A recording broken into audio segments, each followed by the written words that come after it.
Namaste, everybody. Here are some of my favorite poses for shoulder and upper back pain. First, I just want to say you shouldn't be doing any of these if you're not warmed up. So these are a good thing to do after you've already taken your yoga class for the day, or maybe run through several sun salutations to really get your shoulders and your back warmed up. Also, know the difference between pain and injury. If you're just sore, you're probably okay to do that. If you actually have pain, you probably need to consult a physician. These are not things that you should do if they cause pain.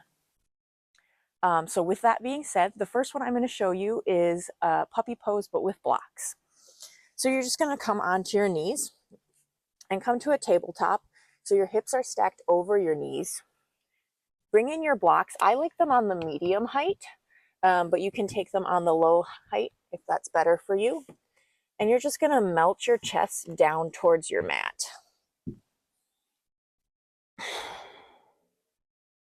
I'm really stretching into my shoulders here.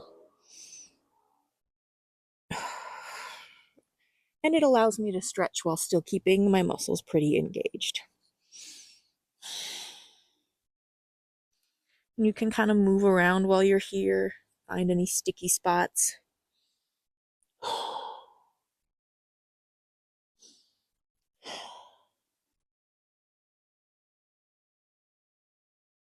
Probably stay here for 10 or so cycles of breath, at least.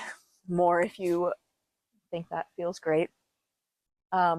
Another pose I love is baby cobra. So this is really going to strengthen the muscles between your shoulder blades. So you're going to lay flat on your belly, press the tops of your feet into the mat.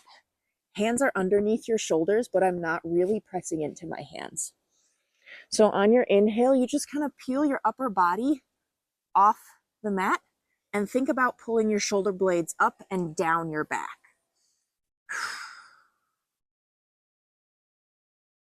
Remember to breathe while you're here and lower on the exhale. Sometimes it's nice to maybe cradle your forehead in between each of these and then come back for another rep. Inhale, peel up. Maybe float your hands off the mat.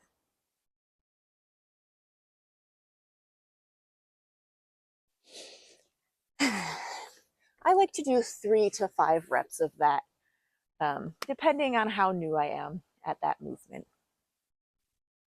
Next, we're going to be doing all these poses from Hero's Pose, which is just on your knees, your feet come wide and your hips sink down to the mat. If your hips don't touch the mat, it's totally okay. Mine definitely do not.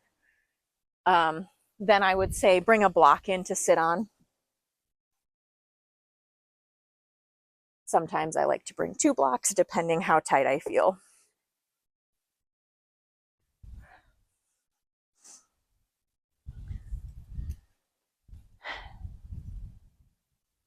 So the first one we're going to do is clasping our hands behind our back and then pushing our hands down and letting our chest come open. And the more you bring your hands away from your glutes or your low back, the more of a stretch you should feel through the fronts of your shoulders. I tend to be pretty tight for this one, so this is a really great one for me.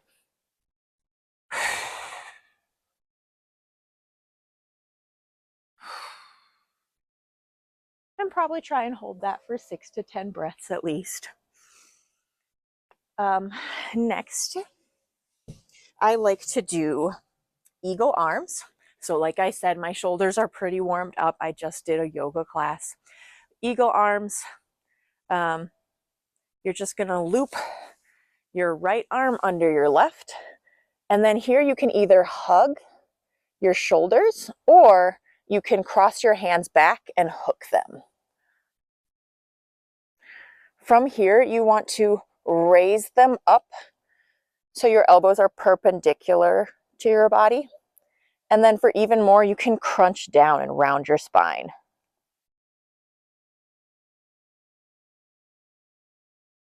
And you should really feel a stretch opening between your shoulder blades. This one is single-sided, so make sure you do the other side. Left arm under right, hook back or hug opposite elbows, lift up, opposite shoulders, lift up, and roll forward.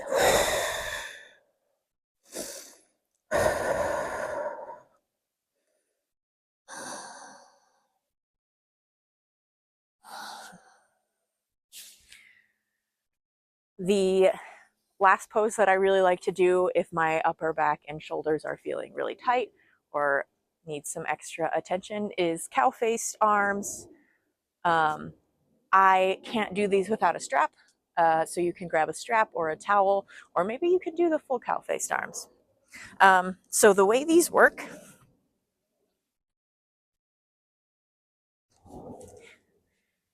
is one hand is going to come straight up and then kind of touch behind your shoulder blades, right in between, and the other hand is going to come from the bottom and reach for those fingers. So if you're using a strap or a dish towel or something like that, put it in your top hand, let it drip down the center of your back, and then grab it with your bottom hand. And you can kind of work your fingers closer together. And then make sure you're breathing through this. If your fingers touch, you can grab your fingers, hook them together, and pull them tight.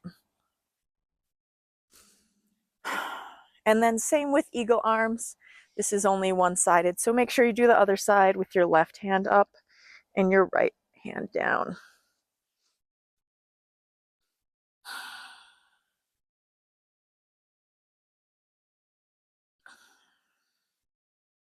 And hold for 6 to 10 breaths. I hope that those are useful to you. If you have any questions at all, please let me know. Thanks for joining me on the mat today. If you enjoyed this practice, we'd love to hear from you. Share your thoughts or tell us what you'd like to see more of in future videos. Your feedback helps us create content that serves you best. Stay connected with us and follow Roaming Mat Yoga on social media. And let's keep the yoga journey going together.